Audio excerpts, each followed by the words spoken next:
This is something of a DIY video and something that people with more tools and experience can improve upon, possibly even market. But say for those of us that have the frankly excellent Winchester SXP Defender model, which means it's got the longer tube and the barrel lug here's a little different. Say you find yourself a field barrel, whether it's a 26, 28, or 30. Let's say you find yourself one of these. Well, the problem you're going to run into, and due to loaning this, the spring just comes out because the crimp's gone. I'm just going to shove that out of the way. So the problem you're going to run into, let's line these up, is the gap here to here. So when you mount this on the Defender model with the back, with the field barrel, and then you decide to go ahead and screw this on.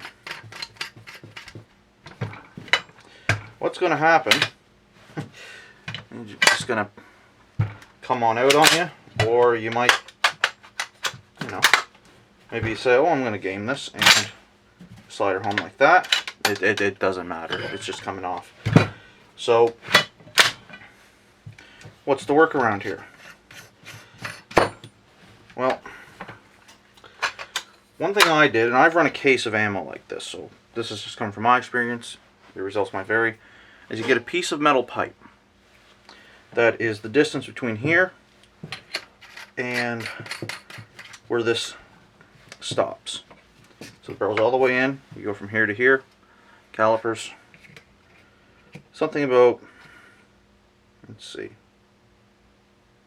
1.6 inches, just rough. So you go about 1.6.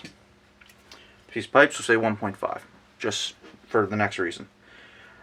So you take a piece of pipe, cut her down, make sure she's alright, take the burrs off of it and out of the inside, and you're going to slide her on. Now, if there's any slop in it, it's not ideal. So what I did was I just took some electrical tape, and this is also for cushion as well as so you can compress it just ever so slightly. Gives a little bit of a buffer between them. Just take some little bit of electrical tape as a shim, kind of go around the inside of it, keeps it smooth, doesn't scratch us up when you pull it on and off. This is a blued finish. And then just a little bit on the ends, so that when you don't tighten this down, you get a little bit of compression as I just mentioned, and away you go. And now you can run her just fine. Might look a little off. This is a bit more of a redneck kind of a deal, but you got plenty of room to work with up here between the barrel and the tube. Plenty of room there. So, and then when you don't want to use it anymore, so you want to go back to the short barrel, you just pull her off. Now, for those who are looking for something a bit more streamlined, maybe a little cleaner looking, to me, it works. I'm not that picky, so this is what I'm using.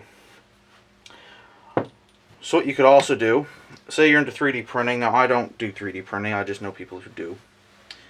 You might be able to make something up like this out of something of a higher durability, maybe something with a little give like nylon, if I'm not mistaken.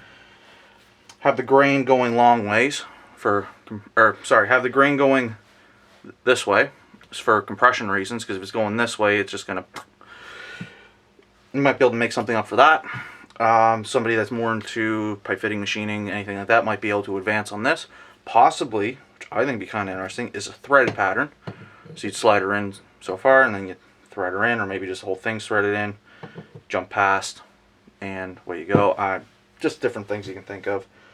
But that is essentially how, if you buy the Defender model and you find a field barrel, this is one way to get her to be compatible, because of the difference here, right? With that fitting there, in there. So, yeah. Also, can't speak highly enough. The older 1200s, these things just run. They're smooth. They're light. They also come with a pretty nice butt plate or butt pad. It's the Influx, if I'm not mistaken. And even though they're made in Turkey, these things are under Winchester or the Olin Corporation's quality control, and I'm assuming the old tooling as well, although I am not that well versed as far as that goes. And these things are just freaking awesome. Another point of note is that the Stevens, I'm seeing a lot of the imported. I had one a couple years ago. They're a cheaper version of this gun for I just seen that who was it got some in? Tenda got some in, and they're selling for pretty much the same price as one of these.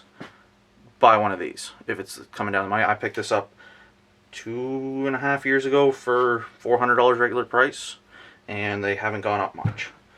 So I would highly recommend buying one of these. I have a Mossberg and a 870, and 870 is it's an old Express, and that thing is heavy as hell. And the Mossberg, it feels like chewing gum. So this here though is just works. And it's also the reason why the Italian company is going to copy the bolt mechanism over the years. But anyway, the Stevens can take certain Winchester parts. If I ever find one for cheap again, because it's not something I plan on keeping, I'll do a video on it, or at least get a lend of one. Because you can use some of these Winchester parts in the Stevens, but not vice versa, because of the machining marks. The barrels included, you can use Winchester barrels in the Stevens. So yeah. Very good guns. Hopefully this little shim of an idea can help somebody, or maybe, and if you have any ideas for improvements, please drop them in the comments. It's always appreciated. And as usual, have yourselves a good one.